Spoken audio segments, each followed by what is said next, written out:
ko ba ta da shi bai da shi shi ne ake bada amma matsawar aka samu yanita ko aka same shi da shi shi ne shi din nan babu takardar za a bashi sai ta zuwa shan magani. Wato su wakili da sun ji shiru sun san ma san ba magana akwai matsala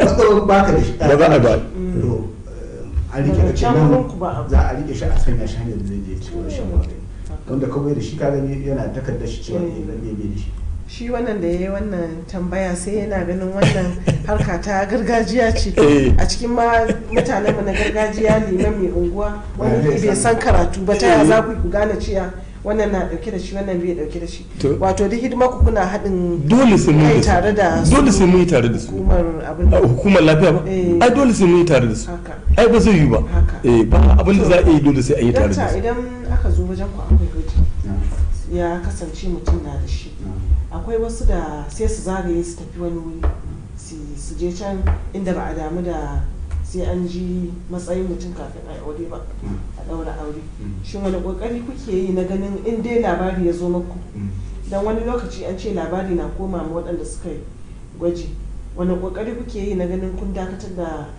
yiwuwa wannan auren? To alhamdulillah kusan kowace karamar hukuma akwai waɗanda ake ce masa kwarguru wato masu ɗauke da wannan cutar kusan kowace karamar hukuma suna nan kuma shirye suke duk inda suka ci ko aka ji cewar wannan yana shi wannan bai shi to za su je su kokarin su ga cewa an hana wannan aure sannan su su shaida in abin har ya gagare su suna zuwa sai su gaya mu kuma sai mu ɗauki matakin da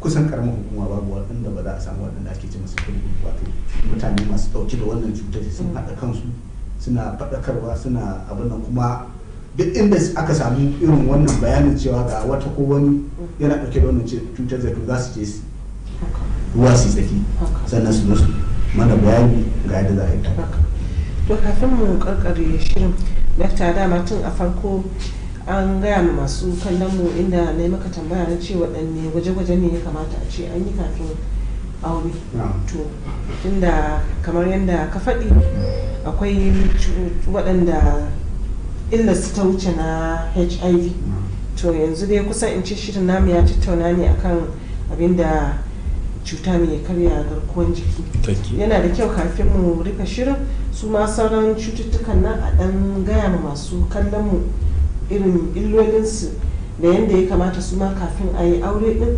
ma'aurata su je su yi gwaji.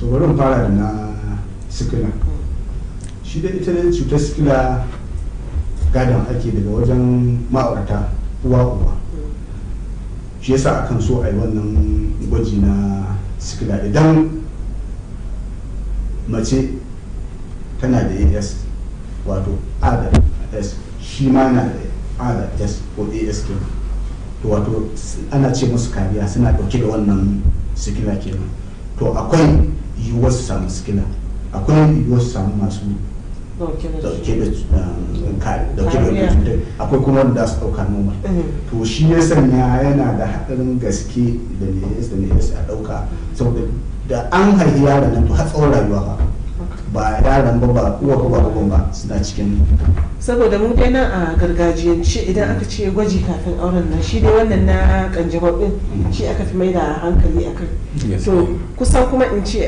Allah na tuba dai shi wannan cuta mai karya garkuwar jiki duk da dai ba a warke ta gaba ɗaya amma ya fi sauki akan wannan na sikila daga yadda nake gani tun da wannan ga in dai ka hau shan magani ba za ka samu matsala ba in ba wanda ya sani a nuna ka a ce wane yana da wannan ciwo ba shi ko wannan ciwo na sikila kusan dai kowa cikin dangi ko abokan arziki ba za ka rasa waɗanda kake ganin suna wahala ba saboda wannan ciwo to sannan kuma akwai wanda ake cin process factor za ki an ce yanayin da gurbin kudin akwai A akwai B AB da O duk kusan dan adam yana ɗaya daga cikin waɗannan dole mutum na kashi ɗaya to kuma cikin waɗannan akwai abin da ake cewa positive da negative wato plus da minus to idan mijin yana positive matan negative yaro da farko zai tsira amma na biyu sauran da za a haihuwa akwai abin da ake cewa incompatibility wato hereditary disease wani cuta ce wadda saboda haɗuwar jini da jini na wannan za ta yi ana ta haihuwa su wagi ko ma an haihe su saboda haddasa wannan positive da negative. To amma in aka auna tun farko aka san abin akwai aka je asibiti akwai allura da ake cikin yadda Allah sai kiga yaro ya tsira wannan compatibility din na. To duk dai akan maganar gwajin akwai kuma ciwon nan na hepatitis wanda shi ma na ga babban ciwo ne wanda har yau al'ummar ba su gama wayewa da shi ba. Yana da kyau a faɗakar da masu. Wato ita cutar hepatitis akwai hepatitis B da C akwai amma waɗannan su ne suka yi zama shi ne a Hausa ciwon an tako da yamma.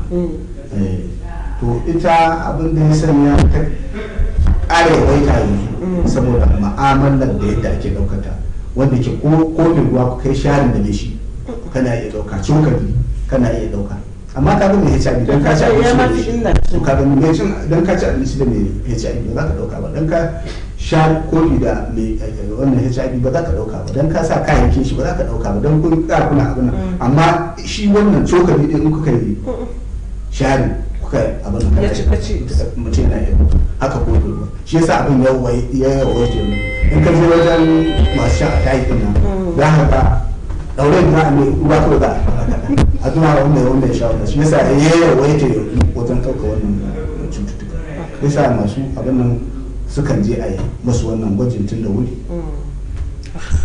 To ga shi dai lokacin ma har ya riga ya kawo a gurguje sai a ƙara yi mana kira ma al'umma domin kowa ya ankara da wannan gwaji da ake ta wa'azin yin shi ko da wani lokaci. To alhamdulillah yadda ka ce kiran da zan ƙara yi ga al'umma ina roƙon mutane su ƙara ba da goyon baya da haɗin kai domin duk abin da za a yi kowane irin al'amari ne idan ba goyon baya ba haɗin kai ba za a samu cin nasara abin da ake nema ba.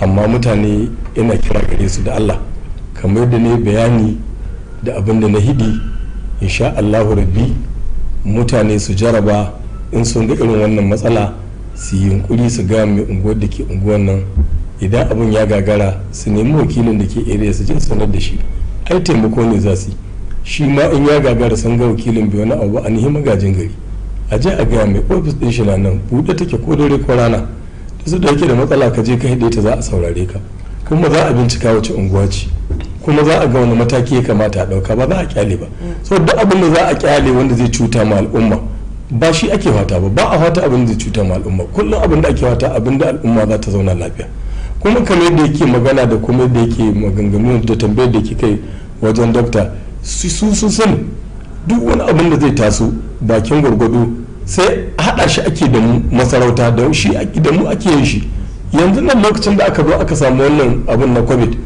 kullum mun jidda wani harin rana ta Allah wallahi ba mu bacci kullum abu gowa a ce gawa ne ya zo daga Lagos gawa ne ya zo daga ina gawa ne tsaye wallahi kuma za mu buga musu yan disease control din nan mu ce musu to ku nihi unguwa kaza ku nihi unguwa ku ja haka muka ta yi ba ji ba gani to mun samu haɗin kan al'umma su da ke bugowa sanar da mu to haka yanzu wannan abubuwan da ake magana ciki wallahi mutane su ba mu haɗin kai su ba mu goyon baya su sanar da mu lambobin wayoyin mu ga nan barkatai ko ina suna iya samu in ma bu samu ba su ta yi ofisoshin wakilai akwai lambobin wayoyin da za su iya kira su yi magana su hidu wata matsala wadda suke gani za ta addabi al'umma ko wadda za ta taimake su ai ko kwanan nan akwai abin da aka yi ai akwai wata kungiya wadda ta ba da irin motar nan mai kamar keke napep mai taya uku amma ai ta hanyar masu unguwanni da hanyar limaman da wasu mata waɗanda aka sanya aka rika sa motocin nan suna shiga unguwa inda aka samu mutum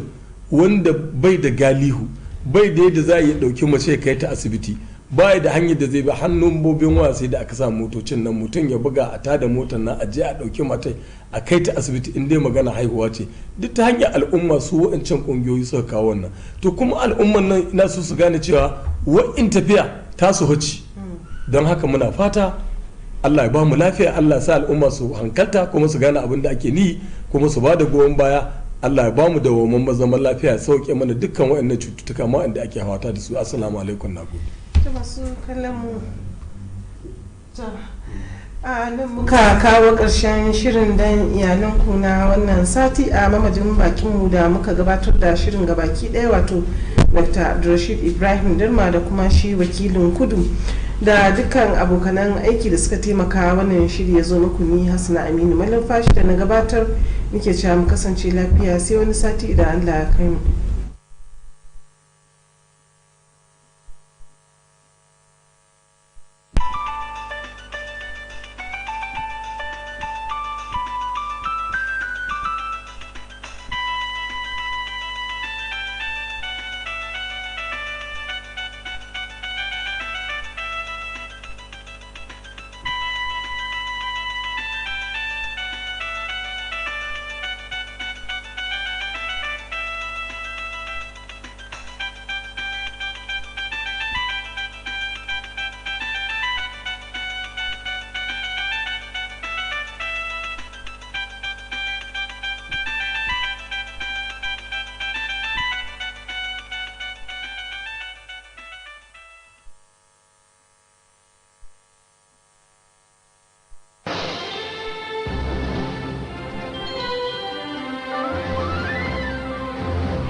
Watching KTTV, Katsina State Television.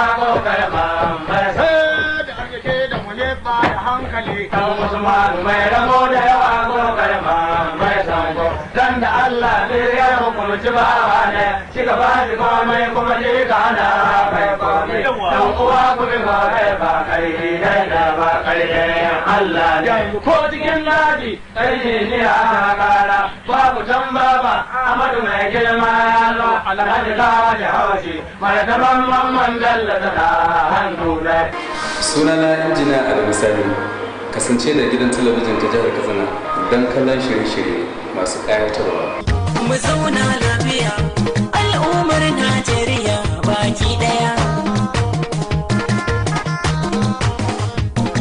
Kiran da nake mana jama'a mu zauna lafiya da juna. You are watching KTTV, Katsina State Television.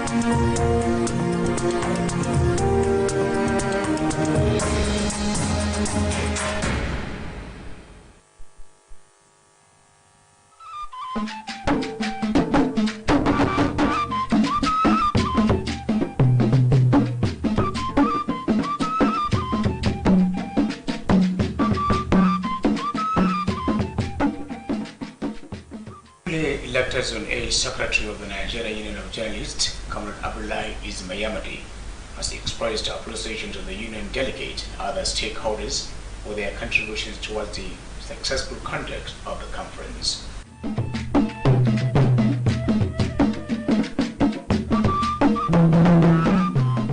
Sunana Musa Usman, ku kasance da gidan talabijin jihar Katsina KTTV domin kallon ƙayatattun shirye-shirye.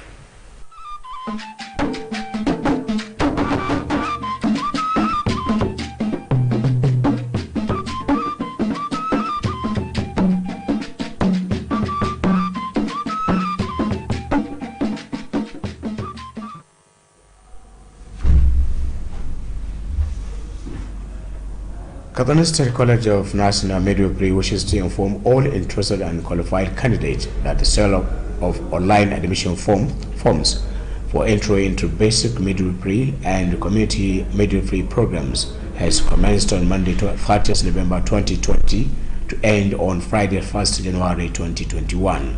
All interested candidates must possess the necessary requirement for the programs.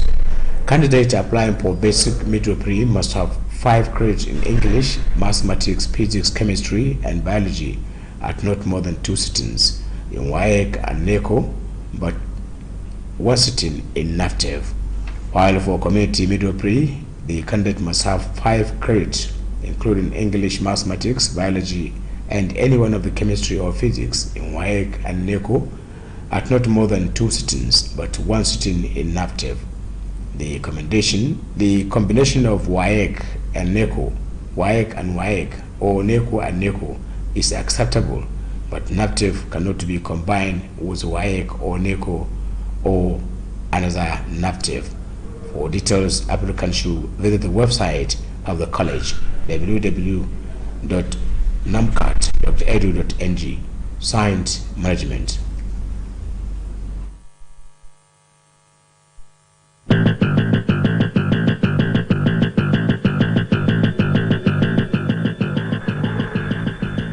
On news tonight, Governor Aminu Bello Masari secures teaching hospital for Umar Musa Yar'Adua University, Katsina. Deputy Governor inaugurates technical working group for state development plan. Ministry of Health depends over 14 billion naira 2021 budget estimate. Second measles immunization campaign commences in Katsina. Governor Aminu Masari appoints permanent secretary for Information Ministry.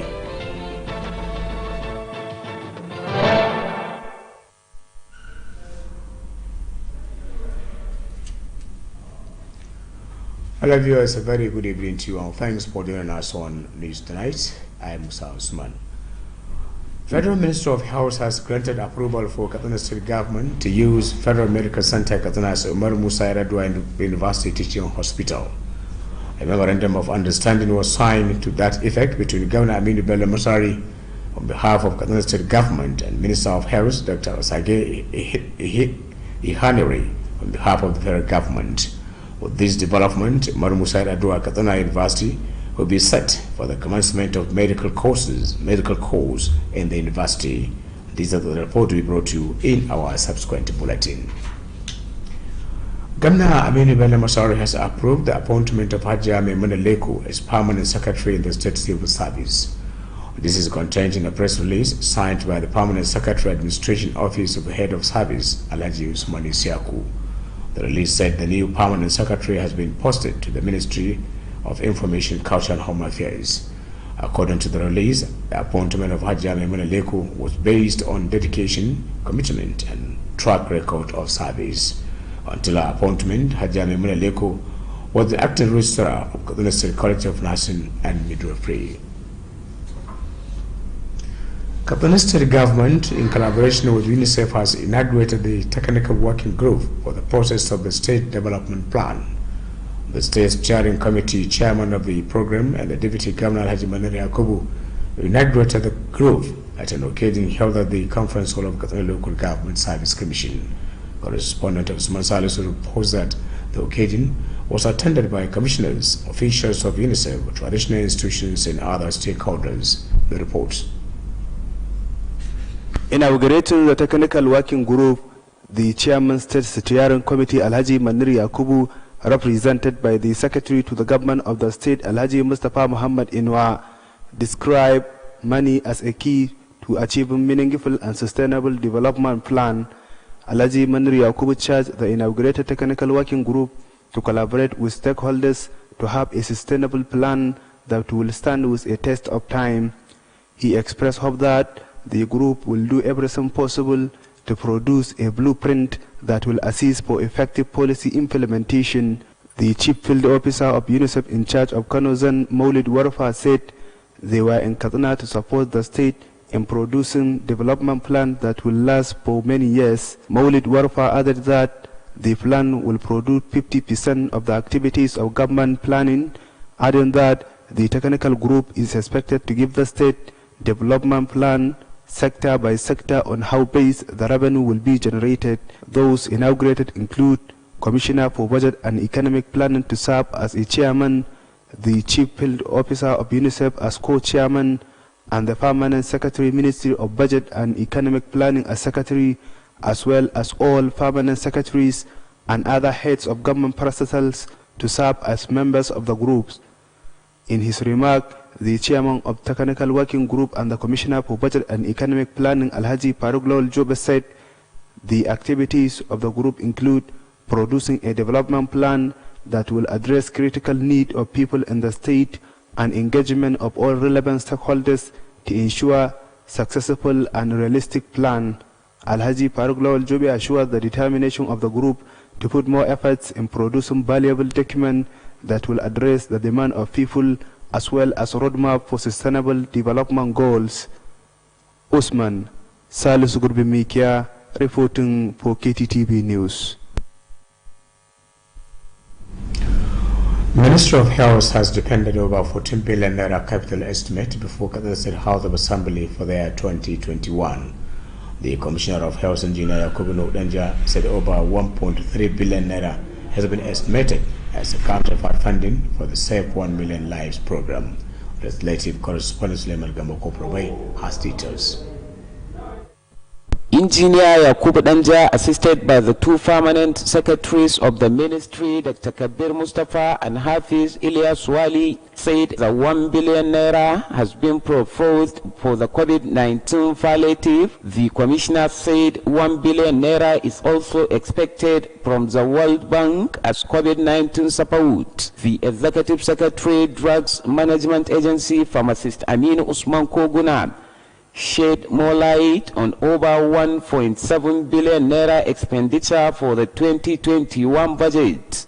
He said out of the amount, 500 million naira will be spent for the procurement of drugs under drugs revolving scheme. Pharmacist Aminu Koguna said 500 million naira has been projected for malaria and child care drugs. On its part, the State Primary Health Care Agency has submitted over 400 million naira for the capital project.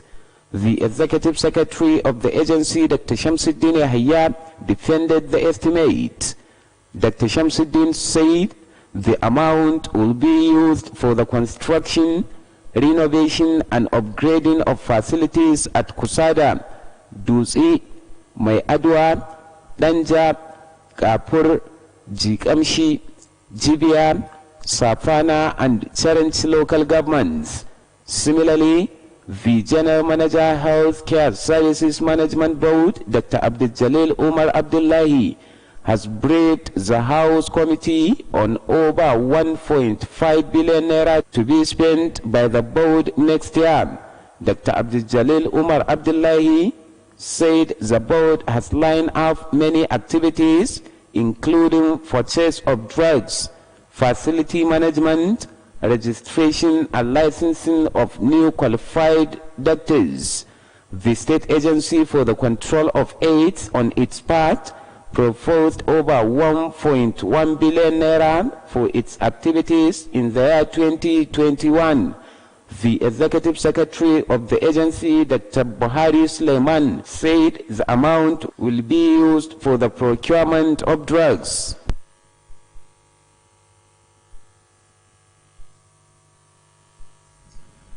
Katsina State Office of the Head of Service has expressed commitment towards ensuring prompt payment of salaries and allowances of workers across the state in 2021 fiscal year. The head of civil service, Alhaji Idris Usman Tune, reviewed this while defending the budgetary provision of the department before the Appropriation Committee of Katsina State House of Assembly. Legislative correspondent Suleiman Gamboko Probay completes the report. Alhaji Idris Tune said other provisions put in the 2021 budget estimate include the purchase of vehicles to ensure effective logistic machinery of government. Others are maintenance of buildings to ensure conducive atmosphere of working. The head of service also stressed that the present administration will continue to pay pensions and gratuities as and when due in the 2021 fiscal year. Others who appeared before the Appropriation Committee for the defense of the budgetary provisions are Deputy Governor's Office under the leadership of the Permanent Secretary Alhaji Abu Bazare, Alhaji Abu Azariya presented 385 million naira proposal for the Deputy Governor's office. On the other hand, the Special Advisor on Political Affairs, Alhaji Kabir Shaibu Charanchi, has depended over 9 million naira for the department. The Special Advisor said the department has lined up many activities to be executed within the 2021 fiscal year. Also, during the ongoing budget defense exercise, the Special Advisor Labor and Productivity, Danimula Sola, has also defended the 2021 provision of the department. Similarly, Chairman Civil Service Commission Alhaji Garba Sandamani has also defended the estimate of the Commission. The Special Advisor Department of Intergovernmental and Developmental Partners Alhaji Bishir Dayab Sapana has presented 385 million naira for the department.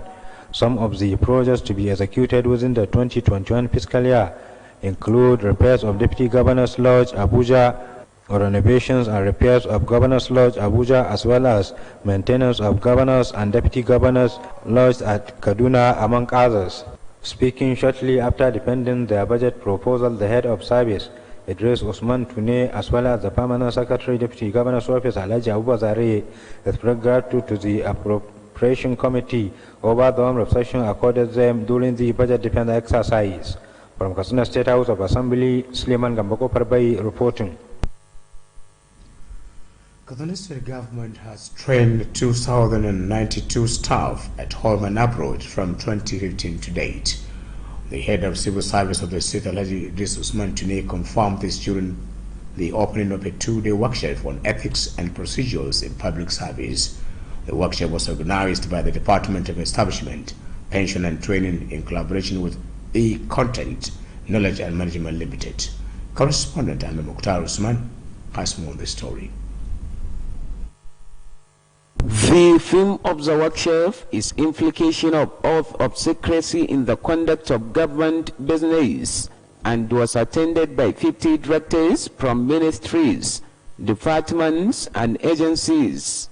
Declaring the workshop open, the head of the civil service, represented by the Permanent Secretary Administration Alhaji Usman Isia Kudus Umar, said from inception to date, the administration of Governor Aminu Bello Masari has promoted 4,002 management staff on grade level 13 and above. Alhaji Idris Usman Tune called on the participants to make good use of the knowledge acquired during the workshop by putting it into practice, while commending Governor Aminu Bello Masari for the priority given to training and retraining of civil servants.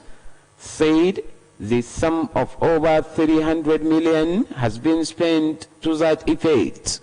In his remark, the Permanent Secretary, Department of Establishment, Pension and Training, Alhaji Musa Rabi Umahuta, expressed optimism that the workshop will no doubt enhance the capacity of the participants in the discharge of their duties. Alhaji Musa Rabi Umahuta appreciated the usual support and cooperation the department is receiving from Governor Aminu Masari and the head of the civil service, Alhaji Idris Usman Tune, which enable it to record successes. The training will focus attention on record keeping, effective use of public service data on social media, and the professional ethics of public service, among others. Ahmad Mukhtar Usman reporting for KTTV News. Katsina State government has reiterated its commitment to support people with special talent to enable them to become self-reliant. The chairman of Subcommittee Media and Publicity, Katsina National Talent Hunt Challenge, stated this during a meeting with members of the committee and heads of local government administration held at the conference hall of the Ministry for Local Government and Chieftaincy Affairs. Alhaji Abdul Karim Yahya Sirika, who is also the Commissioner of Information, said the meeting was meant to discuss issues on how to ensure successful implementation of the program at the grassroots. The Commissioner therefore charged the heads of local government administration to organize a sensitization campaign on how to hunt talent in their areas. Alhaji Abdul Karim Yahya, who assured the sustenance of the National Talent Hunt Challenge in the state, charged youths to participate actively in the program to achieve the desired success. Earlier, the National Coordinator Katsina Talent Hunt Challenge, Faisal Jafaru Rafandadi, said the National Talent Hunt Challenge is an initiative of Governor Masari with a view to hunt talented youths in the state. Faisal Jafaru Rafandadi therefore charged youths to participate in the program for the development of the state. Other speakers at the occasion include the Permanent Secretary, Department of Higher Education, Dr. Ahmed Mohamed Kabasiu, and the representative of the Commissioner for Local Government, Alhaji Ibrahim Wali Umar. Katsina State government has stressed the relevance of training and retraining towards improving the healthcare delivery of people. The Commissioner of Health, Engineer Yakubu Anja, stated this while declaring open a one-day 2020 retreat organized by College of Nursing and Midwifery, Katsina. Correspondent Shamsuddin Habibu has more of the reports. The Commissioner, represented by the Permanent Secretary, Health Tertiary Institution, Alhaji Hafiz Ilyas Wali, congratulated the management and governing council of the college for the 2020 retreat. Engineer Yakubu Anja, who describes the retreat as a welcome development, charged the participants to pay more attention to what they will be taught to achieve the set objectives. The Commissioner pointed out that the retreat is in line with the Masari-led administration commitment to improve the capacity of the health workers and other stakeholders for effective service delivery. The Chairman Governing Council of the College of Nursing and Midwifery, Hajia Husaina Tukur Ingawa, expressed appreciation to the management of the college for organizing the retreat.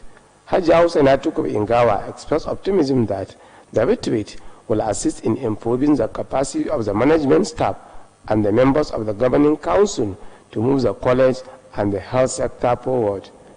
The provost of the College of Nursing and Midwifery, Katsina, Dr. Aminu Bello Abdullahi, describes the retreat as a first of its kind, organized by the college to improve the capacity of the staff and members of the governing council.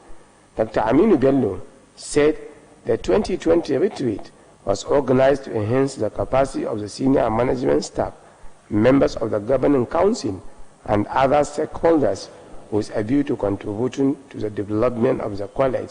During the retreat, papers were presented on the role of the key officials and stakeholders of the college by Alhaji Abu Sufyan Mekano, the collegiate system of education, prosperity and challenges, and the comprehensive overview of the college law 2018 by Barrister Abubakar Mukhtar Ahmad. Shamsuddin Habib, reporting for KTTV News.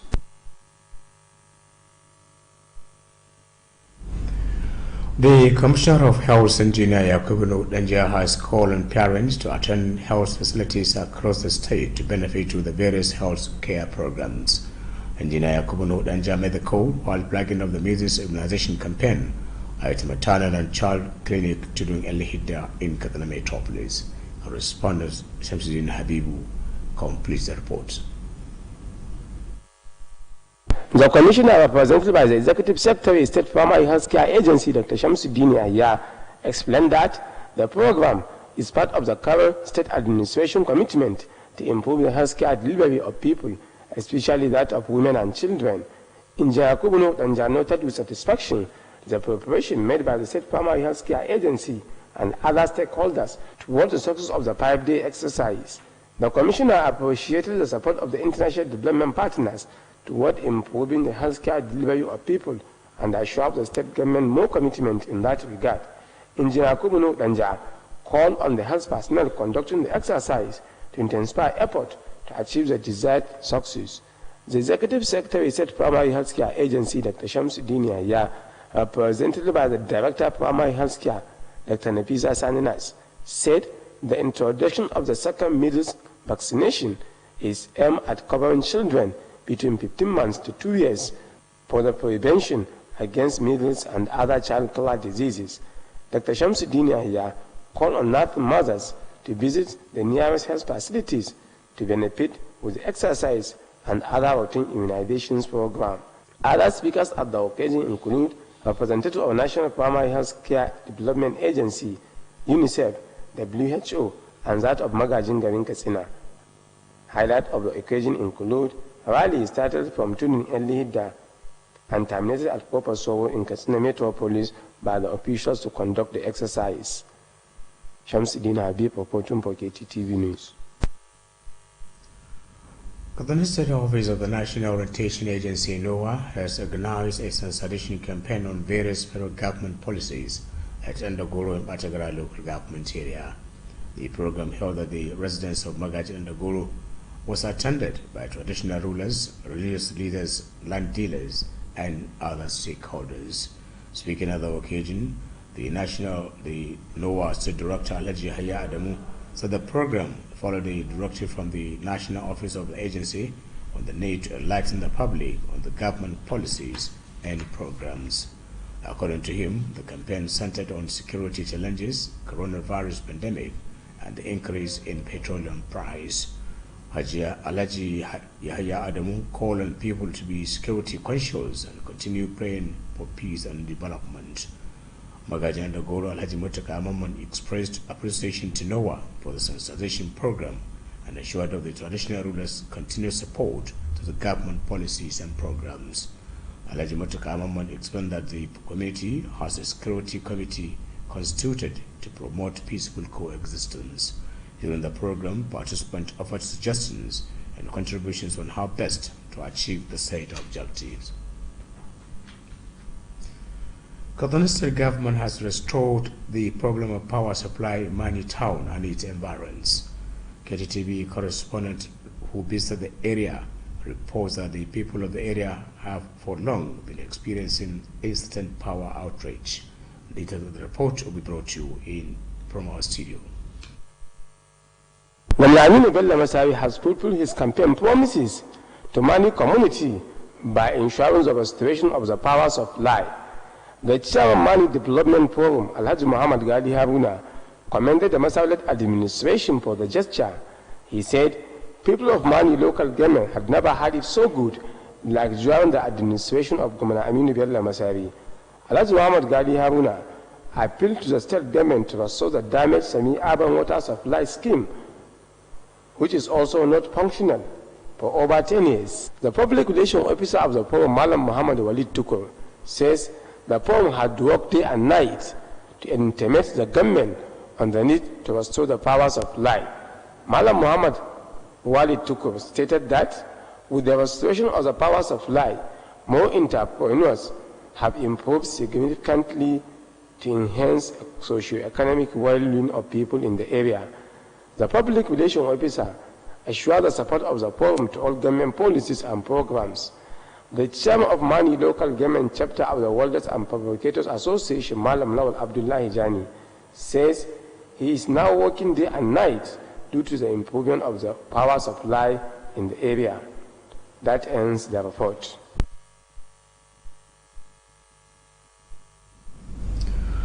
The local level of Quranic citation competition has been rounded up in Binda local government with a call on the reciters to redouble effort in memorizing the Holy Quran.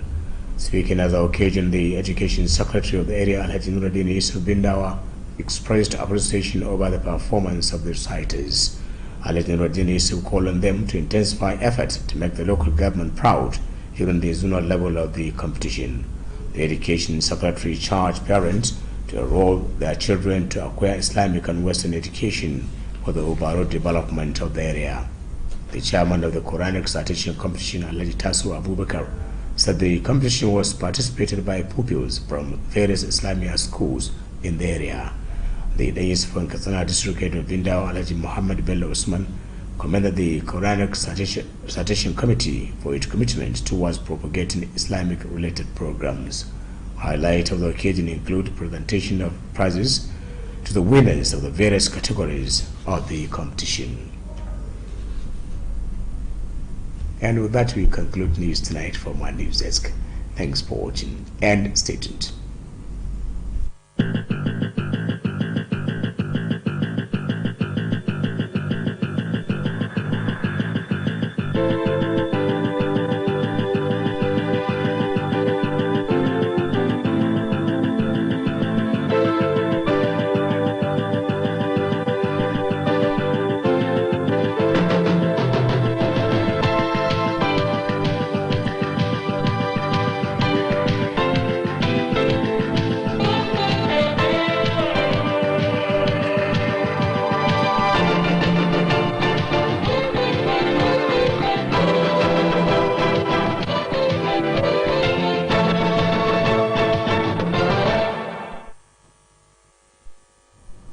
The management of Katsina State Television KTTV is happy to announce that following the ongoing repairs of the station as a result of thunder strike experienced in September, normal evening and morning transmissions will be resumed on Monday, 7th December 2020.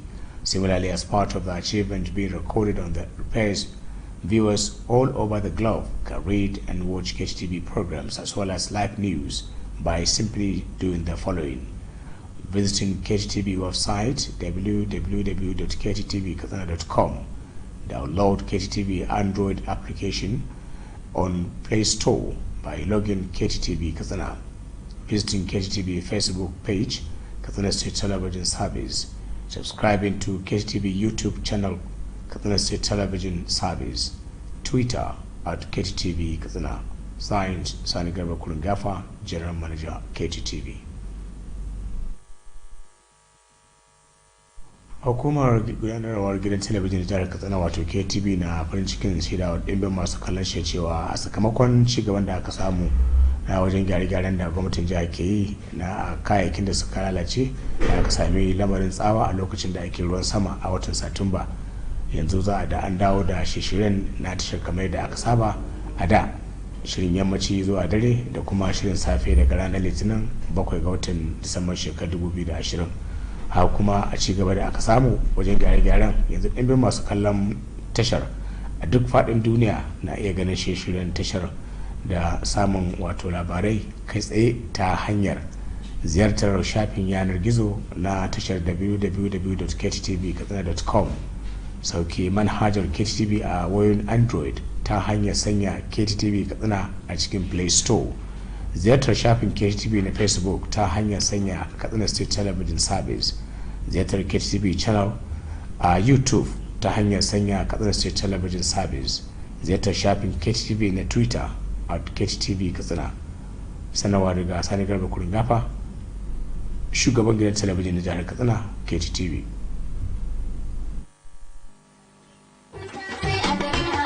House Katsina, cibiyar kasuwanci mai tafiya daidai da zamani. An kawo atamfofi manya da ƙanana, ga lesussuka da material, akwai kuma shadda trouser, ga bangaren jukkuna da takalma na mata da na maza, akwatunan turoli, kayan yara, yan kanti, takalman mata manya da ƙanana, akwai kuma dogayen riguna na mata, yan kwalisa, akwai shagon waya salula da kayanta, nau'in wayoyin Android da masu malatsai na zamani, ga kuma bangaren kayan dinki, sayan ɗaya ko sari, nau'in zarurruka da zub, akwai kuma zaren ulu da mata masu aikin saka. Mu leƙa bangaren kayan kicin, za ku ga kuloli da plate da duk wani nau'in kayan kicin ana saidawa. Akwai bangaren awarwaro, yan kunna da sarka, ga kuma bangaren kayan kamshi nau'i kala-kala. Greenhouse Katsina sun kuma kawo kayan electronics, za ku samu manya da ƙananan fridge, ga kuma TV plasma, generators da fankoki masu ɗaukar caji. Greenhouse Katsina suna nan a titin IBB daura da tsohuwar information daga tsallaken yamma a nan birnin Katsina. Kamfani na kowa ku tattaho jama'a Katsinawa. Abokin hulɗa mai daɗi a Music Ventures na Alhaji Musa Ibrahim Captain da ke kasuwar Santara nan Katsina. Kwararru a harkar kayan masarufi, kayan abinci da lemukan alfarma kala-kala, shinkafa, siga, fulawa, madara ta ruwa da ta gari, spaghetti, indomi, garin rogo, biskit, ganyen shayi, sabulai na wanka da na wanki da sauran nau'in kayan abinci. A Music Ventures na ƙara godiya ga abokan hulɗa, musamman ma'aikatan fidar gamba, ma'aikatan jiha da na ƙananan hukumomi da daidaikun al'umma. A Music Ventures suna karɓar takardar kuɗin sefa ko riyal ta Saudiya kai tsaye, ko kai masu transfer ta wayarka idan kai sayayyar kaya, ko ka biya ta hanyar POS, ko kai tsaye a kira 0800-33-46-84-06. A Music Ventures har yanzu za a same su a babban ɗakin aje kayan su wato warehouse da ke tsohuwar 'yan katako nan Katsina a titi mai zuwa Koron Dorowa idan ka fito daga gidan bandan Tunkura sabon unguwar nan.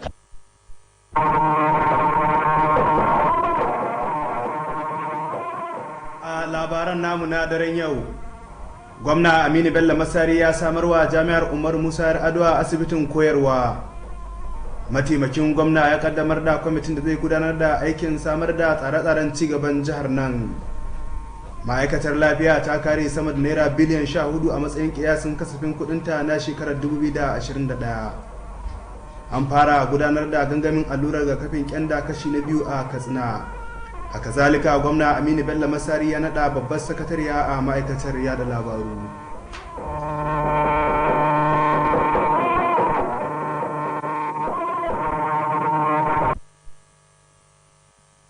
Jama'a masu kallon gidan talabijin na jihar Katsina a daidai wani lokaci, assalamu alaikum, ga kuma fasara cikakkun labarin wanda ni Usman Salisu Gurbin Mikiya na fasara kuma zan gabatar. Ma'aikatar lafiya ta kasa ta amincewa gwamnatin jihar Katsina da ta yi amfani da asibitin ƙwararru na Katsina a matsayin asibitin koyarwa na jami'ar Umar Musa Yar'adua. Wannan takardar yarjejeniyar fahimta da gwamna Aminu Bello Masari ya sanya wa hannu a madadin gwamnatin jihar Katsina, inda kuma ministan lafiya Dr. Usagi Ihanire ya sanya hannu a madadin gwamnatin tarayya. Da wannan ci gaban jami'ar Umar Musa Yar'adua za ta fara kusa-kusan sha'anin likitanci a jami'ar. Gundarin rahoton zai zo muku idan Allah ya kai mu gobe. Gwamnatin jihar Katsina ta amince da nada Hajiya Maimuna Leko a matsayin babbar sakatariya a aikin gwamnati. Wannan na kunshe ne a cikin wata takarda da babban sakatare mai kula da harkokin mulki na ofishin shugaban ma'aikata Alhaji Usman Isyaku ya sanya wa hannu.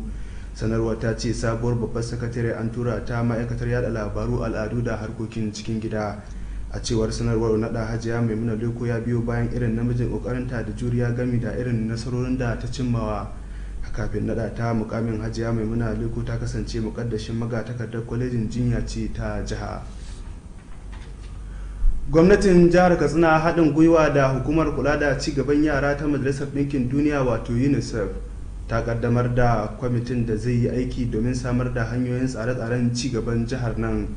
Shugaban kwamitin kula da shirin na jiha kuma mataimakin gwamna Alhaji Manir Yakubu ya kaddamar da mambobin tawagar da za su yi aiki a wani taro da yau kana a ɗakin taro na hukumar kula da ma'aikatan ƙananan hukumomi. Wakilinmu ya ba mu rahoton cewa taron ya samu halartar kwamishinoni da manyan jami'an hukumar UNICEF da masu rike da sarautun gargajiya da masu ruwa da tsaki. Ga kuma rahoton nashi. Da yake kaddamar da kwamitin tabbatar da samun nasarar gudanar da aikin bullo da tsare-tsaren cigaban jihar nan, shugaban kwamitin kula da shirin na jiha Alhaji Manir Yakubu, wanda ya sami kilcin sakataren gwamnatin jihar Katsina Alhaji Mustapha Muhammad Inuwa, ya bai da kuɗi a matsayin mabudin cimma duk wani tsarin cigaba da ake da nufin cimmawa. Alhaji Manir Yakubu ya buƙaci kwamitin da aka kaddamar domin gano da tsare-tsaren cigaba da ya haɗa hannu da masu ruwa da tsaki domin samar da tsarin cigaba wanda zai daɗe ana amfani da shi a jihar nan. Ya bayyana fatan cewa kwamitin zai yi dukkanin abin da za a iya domin samar da takardu masu ɗauke da tsarin wanda zai taimaka wajen tafiyar da harkokin tsarin gwamnati. Babban jami'in hukumar UNICEF mai kula da shiyar Kano Maulid Warfa ya bayyana cewa sun zo ne Katsina domin taimakawa jihar nan wajen samar da wani tsarin ci gaba da zai ɗauki tsawon lokaci ana amfani da shi wajen tafiyar da harkokinsu. Maulid Warfa ya ƙara da cewa tsare-tsaren za su bayyana kaso 50 ne da za a tsara tafiyar da aikace-aikacen gwamnati, inda ya ƙara da cewa kwamitin da aka rantsa zai baiwa jiha tsarin ci gaba da kowane bangare zuwa kowane, tare da hanyoyin da za a samu kuɗaɗen shiga. Waɗanda aka rantsar sun hada da kwamishinan kula da kasafin kuɗi da tsare-tsaren tattalin arziki na jihar nan a matsayin shugaban kwamitin, sai babban jami'in hukumar UNICEF a matsayin shi ma shugaba, sai kuma babban sakataren ma'aikatar kula da kasafin kuɗi a matsayin sakatare, gami da dukkanin manyan sakatarori da wasu shugabanni sassan gwamnati a matsayin mambobin kwamitin. A jawabin shi, shugaban kwamitin gudanar da samun nasarar aikin kuma kwamishinan kula da kasafin kuɗi da tsare-tsaren tattalin arziki na jihar nan Alhaji Faruk Lawal Jobe ya bayyana cewa aikace-aikacen kwamitin ya kunshi samar da tsarin ci gaba da zai magance matsalolin da al'umma suke fuskanta, gami da shigar da duk masu ruwa da tsaki domin tabbatar da samun nasarar shirin. Alhaji Faruk Lawal Jobe ya bada tabbacin kudurin kwamitin na karin azama wajen samar da gamsassun tsare-tsaren da za su magance matsalolin bukatun al'umma, gami da samar da wata hanya ta cimma muradu. Karshen rahoton kenan. Usman Salisu Gurbin Mikiya. Ma'aikatar lafiya ta kare kasafin kuɗi na naira biliyan 14 na manyan ayyuka na shekarar 2021 a gaban kwamitin kare kasafin kuɗi na majalisar dokokin jihar Katsina. Kwamishinan lafiya injiniya Yakubu Nuhu Danja ya ce sama da naira biliyan 1 da miliyan 300 an kiyasta su a matsayin kudaden haɗin gwiwa na shirin kiyaye lafiyar mutane miliyan 1 wato save 1 million lives. Wakilinmu na majalisar dokoki Suleiman Gamba Kofar Bai na da ƙarashin rahoton. injiniya Yakubu Danja wanda ya samu tallafi daga manyan sakatarori biyu na wannan ma'aikata Dr. Kabir Mustapha da Alhaji Hafiz Ilyas Wali ya bayyana cewa wannan kuɗi naira biliyan 1 an ware su ne domin bayar da tallafi na cutar corona wanda za a bayar da su kai tsaye. Kwamishinan ya bayyana cewa haka zalika an ware naira biliyan 1 wadda ake tsammanin samu daga bankin duniya a matsayin tallafin cutar corona. Haka zalika shugaban hukumar da ke kula da sayan magunguna ta jiha pharmacist Aminu Usman Koguna ya yi ƙarin haske akan kuɗi sama da naira biliyan 1 da miliyan 700 wanda ma'aikatar ta ƙuduriniyar kashewa a shekarar 2021. Ya bayyana cewa a cikin waɗannan kuɗaɗe za a yi amfani da miliyan 500 wajen sayan magunguna a ƙarƙashin shirin gwamnati na bunƙasa samar da magunguna. Pharmacist Aminu Koguna ya bayyana cewa za a kuma kashe kuɗi wanda suka kai naira miliyan 500 domin sayan magungunan zazzabin cizon sauro da kuma na ƙananan yara. A nata ɓangaren hukumar kula da lafiya daga matakin farko ta jiha za ta kashe kuɗi da yawan sai kai sama da naira miliyan 400 domin gudanar da manyan ayyuka. Babban sakataren hukumar Dr. Shamsuddin Yahaya shi ne ya kare kasafin kuɗin. Dr. Shamsuddin ya bayyana cewa za a yi amfani da waɗannan kuɗaɗe wajen gyarawa da kuma ɗaga darajar cibiyoyin kula da kiwon lafiya a ƙananan hukumomin Kusada da Dutse da Mai Adowa da Ɗanja da Kafur da Jikamshi da Jibiya da Safana gami da ƙaramar hukumar Caranci. Haka zalika janar manaja na hukumar da ke kula da asibitoci ta jiha Dr. Abdul Umar Abdullahi ya yi jawabi ga kwamitin kare kasafin kuɗin akan zunzurutun kuɗi sama da naira biliyan 1 da miliyan 500 wanda hukumar ta ƙuduriniyar kashewa a shekara mai zuwa. Dr. Abdul Umar Abdullahi ya bayyana cewa wannan hukuma ta yi tsare-tsare na gudanar da shirye-shirye da dama waɗanda suka hada da sayan magunguna da gyaran asibitoci da rajista da kuma samar da lasisi ga sababbin likitoci. Shugaban hukumar kula da kare yaduwar cutar sida ta jihar haka zalika ya kare kasafin kuɗin wannan hukuma inda hukumar ta ƙudiri kashe kuɗi wanda suka kai sama da naira biliyan 1 da miliyan 100 wanda za a kashe a shekarar 2021. Babban sakataren hukumar Dr. Buhari Suleiman shine ya kare kasafin kuɗin a zauren majalisar. Ƙarshen rahoton kenan.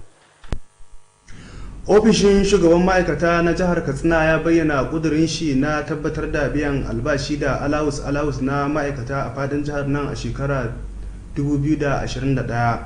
Shugaban ma'aikata na jihar Alhaji Idris Usman tuni ya bayyana haka a lokacin da yake kare kiyasin kasafin kudin sashen a gaban kwamitin kasafin kudi na majalisar dokoki. Wakilinmu na majalisar dokoki Suleiman Gamba Kofarbai na da cikakken rahoton. Alhaji Idris Tune ya ce sauran aikace-aikacen da za a gudanar a shekarar 2021 sun hada da sayan motoci domin tabbatar da tafiyar da aikace-aikacen gwamnati yadda ya kamata. Sauran kuma sun hada da gyare-gyaren gine-gine domin tabbatar da kyakkyawan yanayi na aiki. Shugaban ma'aikatan ya kuma nana cewa gwamnati mai ci yanzu za ta ci gaba da biyan kudaden fansho da gratuity a kan kari a shekarar 2021. Sauran waɗanda suka gurfana a gaban kwamitin kare kasafin kuɗin domin kare kasafin kuɗin su sun hada da ofishin mataimakin gwamna a ƙarƙashin jagorancin babban sakataren ofishin Alhaji Abubuwa Zare. Alhaji Abubuwa Zare ya gabatar da naira miliyan 385 a matsayin yasin kasafin kuɗi na ofishin mataimakin gwamnan. A ɗayan ɓangare kuma mai bai gwamna shawar na musamman akan harkokin siyasa Alhaji Kabir Shaibu Caranci ya kare fiye da naira miliyan 9 a matsayin kiyasin kasafin kuɗi na sashen a shekarar 2021. Mai bai gwamna shawarar ya ce sashen ya ware aikace-aikace da dama da za su aiwatar a shekarar 2021 a lokacin wannan kiyasin kasafin kuɗi. Mai bai gwamna shawarar na musamman akan ingantuwar aiki ta nima lawar saulawa ya kare kasafin kuɗi na sashen na shekarar 2021. Kazalika shugaban hukumar kula da ɗaukar ma'aikatan gwamnati ta jiha Alhaji Garba Sandamani ya kare kasafin kuɗi na wannan sashe mai bayar gwamnan shawara na musamman akan hudda da gwamnatoci da abokan ci gaba Alhaji Bishop Ɗayaba Safana shi ma ya gabatar da naira miliyan 385 a matsayin kiyasan kasafin kuɗi na wannan sashe. Wasu daga cikin ayyukan da za a aiwatar sun hada da gyaran masaukin mataimakin gwamna da ke Abuja da kuma gyara masaukin gwamna na Abuja gami da kula da kuma gyaran masaukin mataimakin gwamna da ke Kaduna da sauransu. Da yake jawabi jin kaɗan bayan kare kasafin kuɗin, shugaban ma'aikata na jihar Alhaji Idris Dune da babban sakataren ofishin mataimakin gwamna Alhaji Abu Bazare sun bai goniya ga kwamitin kare kasafin kuɗi dangane da irin tarbar da aka yi masu da kuma yadda aka gudanar da aikin. Daga majalisar dokoki ta jihar Katsina, Suleiman Gamba Kofar bai dauke da rahoton. Gwamnatin jihar Katsina ta horas da ma'aikata 292 a nan cikin gida da kasashen waje daga shekarar 2015 ya zuwa yanzu. Shugaban ma'aikata na jihar Alhaji Idris Usman Tune ya tabbatar da haka a lokacin da yake bude taron horaswa na wuni biyu akan dokokin aikin gwamnati. Taron horaswa dai sashen kula da bayar da horo da ma'aikatan fansho haɗin gwiwa da wani kamfani mai suna e-content knowledge and management limited suka shirya shi. Wakilinmu Ahmed Mukhtar Usman na da ƙarishin rahoton. Taken taron dai shine kalubalen da yake tattare da rantsuwar da ma'aikata ke ɗauka wajen gudanar da harkokin gwamnati, kuma ya samu halartar daraktoci guda 50 daga ma'aikatu da sassan gwamnatin jihar nan. Da yake buɗe taron, shugaban ma'aikata na jiha wanda babban sakatare da ke kula da harkokin mulki Alhaji Usman Isiyaku Dutsen ma ya wakilta, ya bayyana cewa tun daga lokacin da gwamnatin Aminu Masari ta hau mulki a shekarar 2015 ta yi ƙarin girma ga manyan ma'aikata da yawan su ya kai su 4,002 daga mataki na 13 zuwa mataki na gaba. Alhaji Idris Usman Tune ya yi kira ga mahalartan akan su yi kyakkyawan amfani da ilimin da za su koya a lokacin taron, tare da yin amfani da ilimin wajen gudanar da aikinsu. A sa'ilin da yake yaba wa gwamna Aminu Masari akan kulawa ta musamman da yake bayarwa ga horo ga ma'aikata, shugaban ma'aikatan ya bayyana cewa daga lokacin da gwamnatin Aminu Masari ta hau mulki ya zuwa yau an kashe zunzurutun kuɗi sama da naira miliyan 300 wajen bayar da horo ga ma'aikata. A nashi jawabin, babban sakatare da ke kula da sashen bayar da horo da kula da ma'aikatan fansho Alhaji Musa Rabi'u Mahuta ya jaddada yakinin cewa wannan taron ƙarawa juna sani ko shakka babu zai taimaka matuƙa gaya wajen bunƙasa ƙwazon mahalartan. Alhaji Musa Rabi'u Mahuta ya yaba da irin goyon baya da haɗin kan da sashen ke samu daga gwamna Aminu Bello Masari da kuma shugaban ma'aikata na jiha Alhaji Idris Usman Tune, wanda ya bayar da sukuni ga ɗimbin nasarori da sashen ya cimmawa. Wannan taron ƙarawa juna sani dai zai mayar da hankali ne akan batun da ya shafi adana bayanai da kyakkyawan amfani da abin da ya shafi kafar sadarwa ta zamani, sai kuma dokoki da suke tattare a aikin gwamnati. Ƙarshen rahoton kenan. Ahmad Mukhtar Usman. Gwamnatin jihar Katsina ta jaddada kudurinta na goyon bayan al'umma waɗanda suke da wata baiwa ta musamman domin taimaka masu su zamo masu dogaro da kawunansu. Shugaban karamin kwamiti na watsa labarai na shirin zaɓo yara masu hazaƙa Alhaji Abdulkarim Hayya Sirka ya bayyana haka a lokacin taro da mambobin kwamitin da shugabannin mulki na ƙananan hukumomi wanda ya wakana a ɗakin taro na ma'aikatar kula da ƙananan hukumomi da masarautu.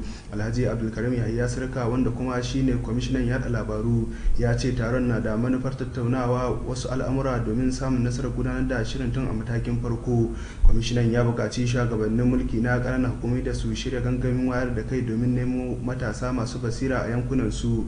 Alhaji Abdulkarim Hayya Sirka, wanda ya bayar da tabbacin samun nasarar shirin zaɓo yara masu hazaƙa a jihar nan, ya buƙaci matasa da su shiga shirin domin samun nasara. Tun da farko jami'in shirin zaɓo yara masu hazaƙa na jihar Katsina Faisal Jafar Rafin Daɗi ya ce shirin gwamna Aminu Bello Masari ne ya bullo da shi domin gano matasa masu hazaƙa a jihar nan. Faisal Jafaru Rafin Daɗi ya yi kira ga matasa da su shiga shirin domin ci gaban jiha baki ɗaya. sauran waɗanda suka yi jawabi sun hada da babban sakataren sashen kula da ilimi mai zurfi Dr. Ahmed Muhammad Kabasiyu da wakilin kwamishinan ƙananan hukumomi Alhaji Ibrahim Wali Umar. Gwamnatin jihar Katsina ta jaddada muhimmancin horo da horaswa wajen inganta harkokin kiwon lafiyar al'umma. Kwamishinan lafiya injiniya Yakubu Nuhu Danja ya bayyana haka a sa'ilin da yake kaddamar da taron horaswa na wuni guda na shekarar 2020 wanda kwalejin koyon jinya ta Katsina ta shirya. Wakilinmu Shamsuddin Habib na da ƙarashin rahoton. ma'aikatar kiwon lafiya wanda ya samu wakilcin babban sakatare da ke kula da manyan makarantu da suke koyar da kiwon lafiya a nan jihar Katsina Dr. Hafiz Ilyasu Wali ya ce shugabannin wannan kwaleji ta koyar da aikin jinya da ungozoma murna bisa ga wannan taron bita wanda ta shirya a na shekara ta 2020. Injiniya Yakubu Nuhu Danja wanda ya bayyana wannan taron bita a matsayin wannan abin da ya dace ya kira ga mahalarta wannan taro da su mai da hankali akan abin da za a koya musu a lokacin wannan taron bita domin kwalliya ta biya kuɗin sabulu. Kwamishinan ya bayyana cewa wannan taron bita ya daida yin kokarin da gwamnatin Alhaji Aminu Bello Masawa take na inganta kwazon ma'aikatan kiwon lafiya da sauran masu aiki domin samun kwazo da kuma ingancin aiki. Shugaban hukumar gudanarwa ta wannan makaranta ta koyar da aikin jinya da unguwan zoma da ke nan jihar Katsina Hajiya Hussaina Tukur Ingawa ta yi nuna godiya bisa ga yin kokari na shugabannin wannan kwaleji bisa ga shirya wannan taro da aka shirya na wannan shekara. Hajiya Hussaina Tukur Ingawa ta fatan cewa wannan taron bita zai ba da gagawa gudunmawa wajen inganta kwazo na manyan shugabanni na wannan makaranta da kuma shugabannin mambobin kwamitin gudanarwa wanda hakan zai ba da gagawa gudunmawa wajen inganta ayyukan wannan kwaleji da makokin kiwon lafiya baki daya. Shugaban wannan kwaleji ta hawar da aikin ungozoma da kuma jinya na jihar Katsina Dr. Aminu Bello Abdullahi ya bayyana wannan taron bita a matsayin abu na farko da aka taɓa gudanarwa a wannan kwaleji wanda zai ba da gagawa gudunmawa wajen inganta kwazo na manyan ma'aikata da kuma mambobin kwamitin gudanarwa na wannan makaranta. Dr. Aminu Bello Abdullahi ya bayyana cewa wannan taron horo wani shekara ta 2020 an shirya shi ne kashokam domin inganta kwazo na manyan ma'aikata na wannan kwaleji da kuma mambobi na shugabannin zartarwa na wannan kwaleji gami da sauran masu ruwa da tsaki akan yadda za su ba da gudunmawarsu a ci gaban kwalejin. A lokacin wannan taron bita an gudanar da kasidu daban-daban har da wata kasida da aka gabatar akan irin gudunmawar da shugabanni da masu ruwa da tsaki za su ba da akan inganta kwazo na ayyukan wannan makaranta wadda Alhaji Abu Sufyan mai kane gabatar. Da kuma wata kasida akan yadda za a gudanar da harkokin ilimi da kuma kalubale game da nasarorin da aka samu na wannan kwaleji da ta kuma kasida akan yadda za a duba doka da kafa wannan kwaleji ta shekara ta 2018 wanda barista Abubakar Muhammad Ahmad ya gabatar. Karshen rahoton kenan Shamsuddin Habib. Kwamishinan lafiya injiniya Yakubu Nuhu Danja ya kira ga iyaye da su rika halartar cibiyoyin kiwon lafiya da ke a fadin jihar nan domin su amfana da shirye-shiryen kula da lafiya da dama. Injiniya Yakubu Nuhu Danja ya yi wannan kiran a sa'ilin da yake kaddamar da yin rigakafin kyanda kashi na biyu a cibiyar kula da mata masu juna biyu da kananan yara ta tudun yan lahidda da ke cikin birnin Katsina. Wakilinmu Shamsuddin Habib na da cikakken rahoton. Kwamishinan wanda ya samu wakilcin shugaban hukumar lafiya a matakin farko na nan jihar Katsina Dr. Shamsuddin ya bayyana cewa wannan shiri ya daidai yin kokarin gwamnatin Alhaji Aminu Bello Masawa na inganta kiwon lafiya al'umma musamman mata da kananan yara. Injiniya Yakubu Nuhu Danja ya nuna gamsuwa bisa ga yan shirye-shiryen da ma'aikatar da ke kula da inganta lafiya a matakin farko ta yi da sauran masu ruwa da tsaki domin samun nasara na wannan shiri na kwana biyar da za a gudanar a faɗin jihar Katsina. Kwamishinan nuna gamsuwa bisa ga irin goyon ba da haɗin kan da gwamnatin jihar Katsina take samu daga masu ba da tallafi na duniya wajen inganta kiwon lafiya al'umma ne ba da tabbacin zage damce na gwamnatin jihar Katsina a wannan bangare domin ƙara samun ci gaba. Injiniya Yakubu Nuhu Danja ya kira ga ma'aikatan kiwon lafiya da za su gudanar da wannan aiki da su zage damce tare da tabbatar da cewa an samu nasara na wannan shiri a kowane mataki. Shugaban hukumar da ke kula da lafiya a matakin farko Dr. Shamsuddin ya wanda ya samu wakilcin tare da ke kula da harkokin kiwon lafiya a wannan hukuma Dr. Nafisa Sani Nas ta bayyana cewa shigar da wannan shiri ne ƙarin allurar rigakafi a cikin shirye-shiryen kiwon lafiya na da manufar yi mai yara 'yan wata 15 zuwa shekara 2 wannan allura ta maganin kyanda tare da magance dukkanin sauran cututtuka da suke illa ga kananan yara. Dr. Shamsuddin ya yi kira ga mata masu shayarwa da su ziyarci dukkanin asibitoci da suke kusa da su don amfana da wannan shiri ake gudanarwa kyauta da sauran shirye-shiryen da kuma alluran wata-wata da ake gudanarwa a koda yaushe. Sauran wanda suka jawabi a lokacin wannan tawa sun haɗa da wakili na hukumar da ke kula da lafiya a matakin farko na ƙasa da na UNICEF da na hukumar ba da lafiya ta duniya game da wakilin magajin garin Katsina da dai sauransu. abubuwan su gudana a wajen wannan tawa sun haɗa da gabatar da wani gangami na tattaki da aka fara daga unguwar tunin yan hidda zuwa kofar sau da ke anan cikin birnin katsina. Karshen rahoton kenan Shamsuddin biyu.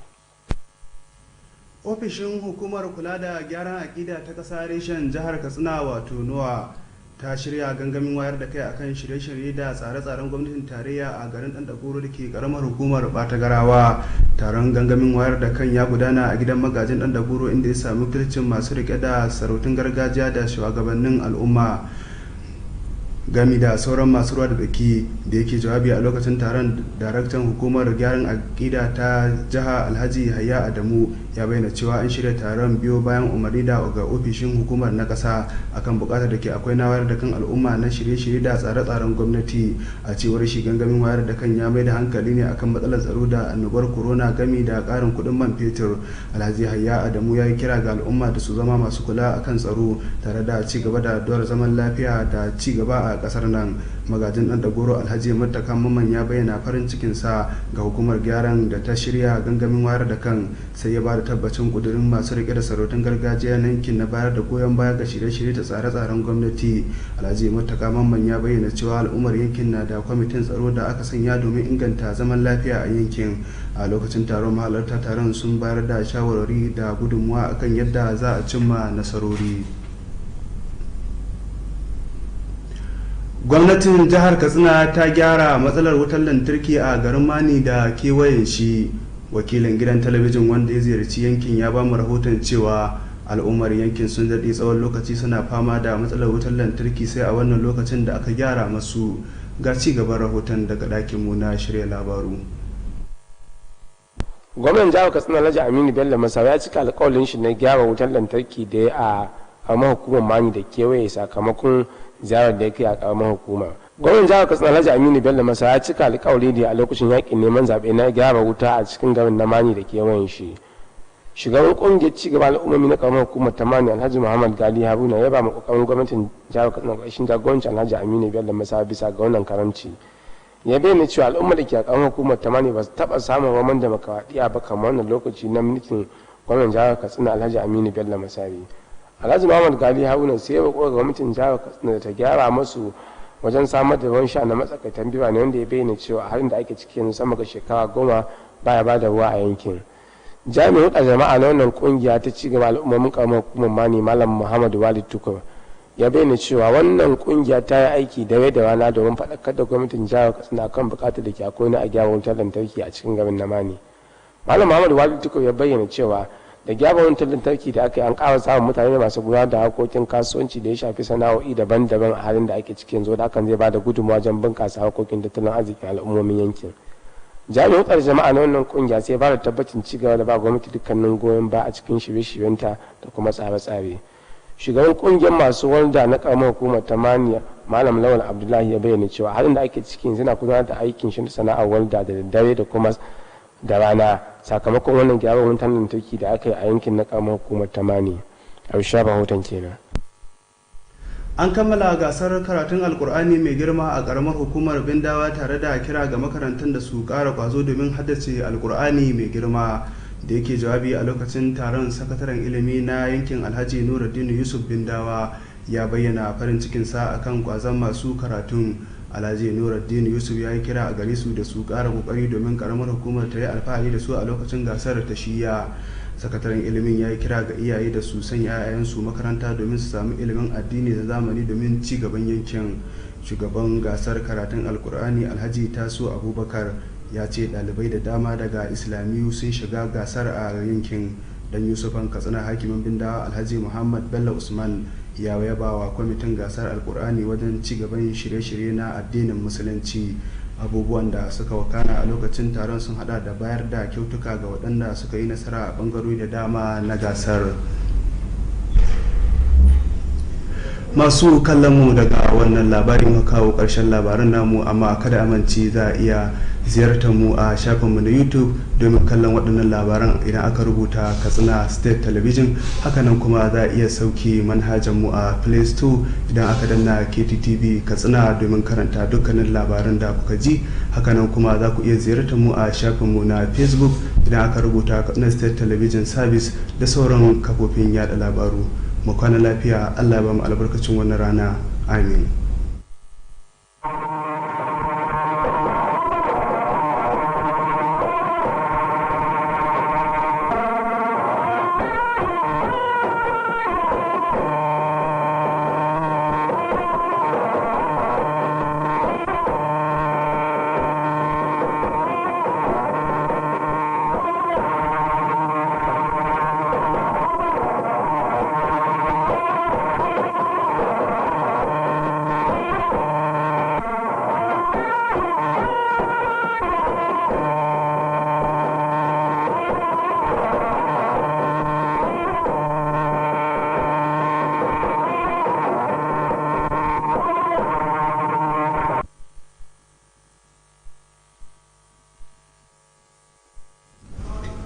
The management of Katsina State Television KTTV is happy to announce that following the ongoing repairs at the station as a result of thunder strike experienced in September, normal evening and morning transmissions will resume on Monday 7th December 2020.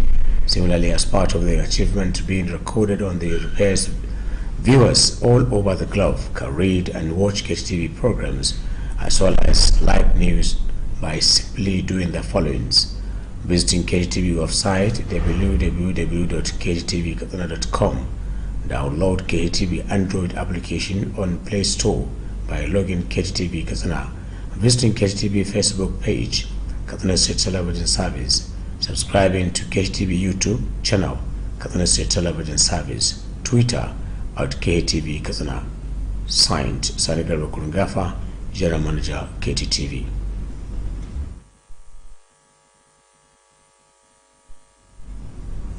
Hukumar gudanarwa gidan talabijin a jihar Katsina na farin cikin sarshe da waɗanda masu kallon cewa a sakamakon ci gaban da aka samu wajen gyare-gyaren da gwamnatin jihar ke yi na kayayyakin da suka lalace da aka sami lamarin tsawa a lokacin da ake ruwan sama a watan Satumba.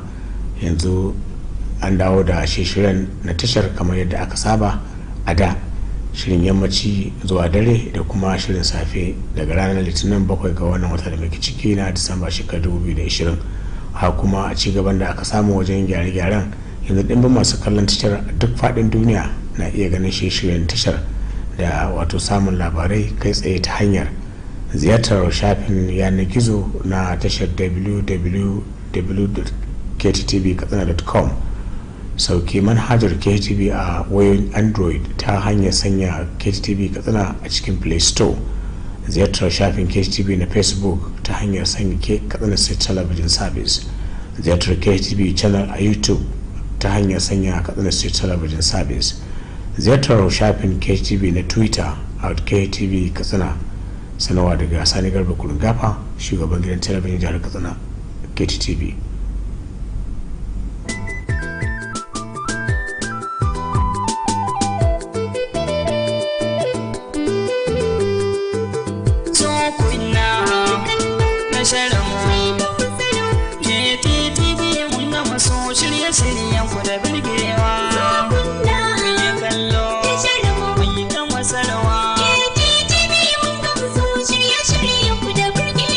Shakka babu, ilmantarwa da faɗakarwa da kuma nishaɗantarwa sai gidan talabijin na jihar Katsina wato KTTV.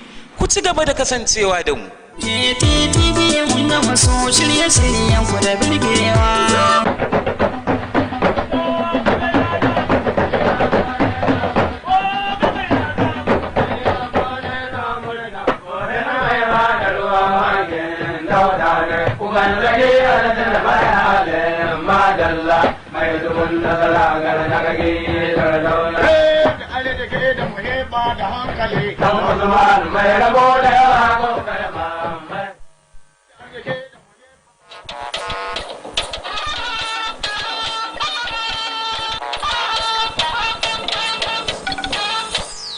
For all of us as leaders of the party to maintain discipline and ensure that this new momentum is protected, sustained, and that the strengths of party organs are respected by every member. Make sacrifices for the governing party to remain formidable democratic enterprise. President Buhari tasked APC members. We thank the President most sincerely for his contribution to ensuring that the declaration of cooperation. Market stability. OPEC Secretary General Mohammed Sanusi Barakindo acknowledges President Buhari's support. And House of Representatives wants federal government to review policies, protocols and procedures for arms purchase. Hello and welcome to NTA Network News, reaching you live from Abuja.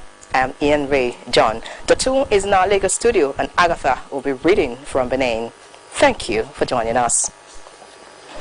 Leaders and members of the All Progressives Congress at all levels have been tasked to make the required sacrifices towards ensuring that the governing party remains a formidable democratic enterprise focused on building a strong, united and prosperous Nigeria. President Muhammadu Buhari, who threw the challenge at the opening of the virtual National Executive Committee meeting of the party, said the spirit of negotiation exhibited by members during the major talks pre-2015 must be recreated towards achieving the objectives. State House correspondent Adamu Sambo reports. The virtual meeting of the APC National Executive Committee was convened to review the activities of the